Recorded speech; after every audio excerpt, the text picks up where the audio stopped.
হরে কৃষ্ণ, রাধে রাধে বন্ধুরা, আপনারা সকলে কেমন আছেন? আশা করব সবাই খুব ভালো আছেন এবং সুস্থ আছেন। তো বন্ধুরা, আমরা যখন কাউকে কোনো কিছু এই ভজন সাধন নিয়ে কাউকে যখন উপদেশ দিই, যখন ভজন সাধন করতে বলি, তখন কিন্তু প্রায় লোকের মুখে প্রায় সকলের মুখে একটাই কথা শোনা যায়, জীবন তো একটাই, এখন উপভোগ করি, ভজন সাধন বৃদ্ধ বয়সে হবে। আপনিও কি এটাই বলেন? আপনি কি এই ভুল করছেন? তো চলুন আমাদের গুরু মহারাজ প্রেমানন্দজি কি বলেছেন একটু শোনা যাক। আপনি যদি বড়দের মাঝে বসেন, তাদের কথা শোনেন, তবে বুঝবেন তারা শুধু দুনিয়ার কথা বলে।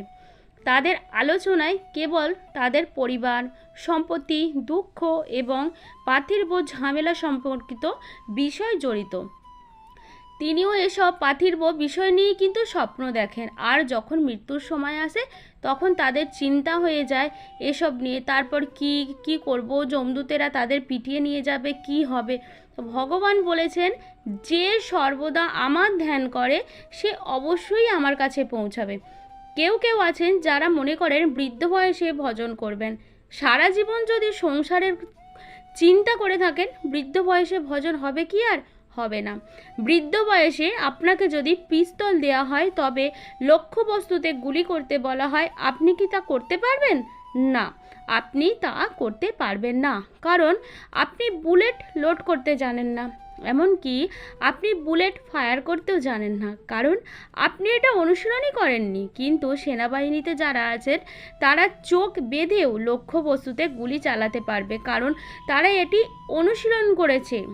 অভ্যাস ব্যতীত সাধারণ লক্ষ্য আঘাতও করা যায় না।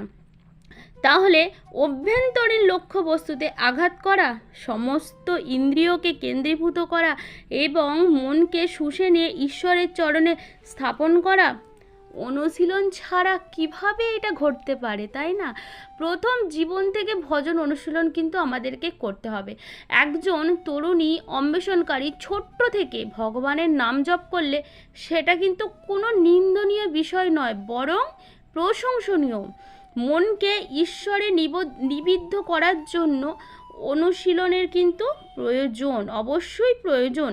প্রহ্লাদজি 5 বছর বয়সে তার বন্ধুদের ধর্ম উপদেশ দিয়েছিলেন, শৈশব থেকেই ভজন অনুশীলন করা উচিত। আপনি যদি মনে করেন যে আপনি বাড়িতে থাকবেন এবং সারা জীবন আনন্দ উপভোগ করবেন এবং পরে নির্জন হয়ে যাবেন, তবে কিন্তু এটি ভুল। বৃদ্ধ বয়সে ত্যাগ করলেও 1 মাসেরও কম সময়ে আবার আপনাকে কিন্তু সংসারে ফিরে আসতে হবে। আপনি ভজন সাধন করতে পারবেন না, কারণ মন পরিবর্তন করা এত সহজ নয়। কিন্তু এর জন্য প্রথম জীবন থেকে অনুশীলনের প্রয়োজন।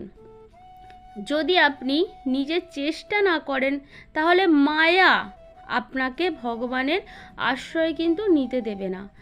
আপনি যতই ধনী গুণী ব্যক্তি হন না কেন, আপনি নকল থেকে কিন্তু আসলে রূপান্তরিত হতে পারবেন না। যৌবন কাল থেকেই আমাদের মনকে ঈশ্বরে নিমজ্জিত করাই উত্তম। গৃহে থাকলেও ভজন সাধনায় মগ্ন সব সময় থাকবেন। যারা বলে বৃদ্ধ বয়সে ভজন করবে, তারা কি নিজেরা ভজন করে? একবার দেখবেন তো। মানুষ এই ভ্রান্তিতে আছে যে এই মুহূর্তে আমরা খেলাধুলা এবং খাওয়া দাওয়ার অবস্থায় আছি, ভজনের অবস্থায় এখন নেই। ভজনের মঞ্চ কোনটি? কেউ কি বলতে পারবেন যে ভজনের মঞ্চ কোনটি? এমন কোনো অবস্থা নেই যেখানে ভজন নিজেই করা যায় এবং সংযুক্তি অ্যাটাচমেন্ট নষ্ট হয়ে যায়। আপনি আপনার বাহ্যিক চেহারা পরিবর্তন করতে পারেন, কিন্তু আপনার মন পরিবর্তন হবে শুধুমাত্র অনুশীলনের মাধ্যমে। আপনি যদি সারা জীবন ত্যাগের অনুশীলন না করেন, কিছু ত্যাগ করতে যদি না শেখেন, তাহলে কি করে ভজন সাধন করবেন? গৃহে অবস্থান করে আসক্তি মুক্তি হওয়ার চেষ্টা যদি না করেন, ভজন করার চেষ্টা না করেন, হরির কাছে আত্মসমর্পণ না করেন, তবে এই ভ্রম করবেন না যে আপনার মধ্যে কোনো পরিবর্তন হবে।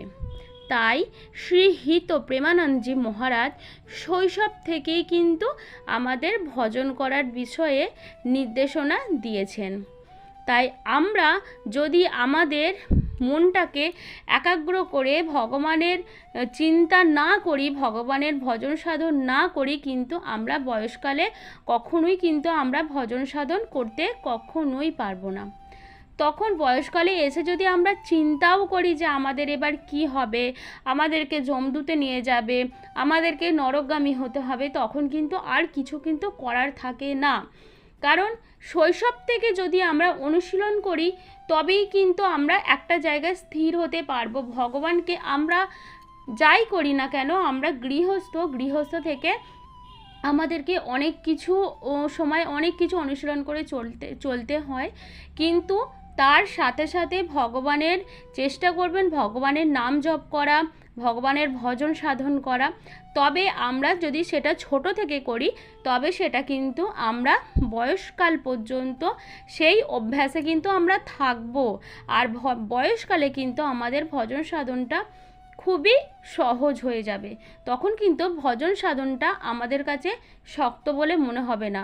সব থেকে বেশি কঠিন হলো ভজন সাধন করা, যেটা সবার মধ্যে হয় না, সবাই করতে পারে না। তাই জন্য একটা ছোট্ট থেকে একটা কঞ্চি যেটা বাঁশ, যেটা ছোটোবেলায় যখন কচি থাকে তখন আপনি সেটাকে যেমনভাবে আপনি চাইবেন সেইভাবে আপনি সেটাকে বেঁকাতে পারবেন, সেইভাবে আপনি সেটাকে প্রয়োজন হিসেবে কাজে লাগাতে পারবেন। কিন্তু যখন ওটা পেকে যাবে তখন কি আপনি পারবেন না। তাই জন্য শ্রী হিত প্রেমানন্দজি মহারাজ শৈশব থেকেই কিন্তু ভজন সাধন করার বিষয়ে নির্দেশ দিয়েছেন। তাই আমরা আসুন সকলে মিলে শ্রী রাধে রাধে বা হরে কৃষ্ণ মহামন্ত্র বা আপনাদের যে যা গুরু নাম দিয়েছে, মন্ত্র দিয়েছে, সেটা ছোট্ট থেকেই জপ করার চেষ্টা করি। আমাদের শরীর থাকতে থাকতে, আমাদের যৌবন থাকতে এটা আমরা অনুশীলন করি। তো এটিতে আমাদের গাইড করেছেন শ্রী হিত প্রেমানন্দ গোবিন্দ শরণজি মহারাজ। হরি হরি বল, জয় জয় শ্রী রাধাশ্যাম, জয় জয় শ্রী রাধে। আজকের ভিডিওটি এখানেই রাখছি, আবারও দেখা হচ্ছে পরের ভিডিওতে। ততক্ষণে আপনারা ভালো থাকবেন, সুস্থ থাকবেন, সব সময় হাসি খুশি থাকবেন।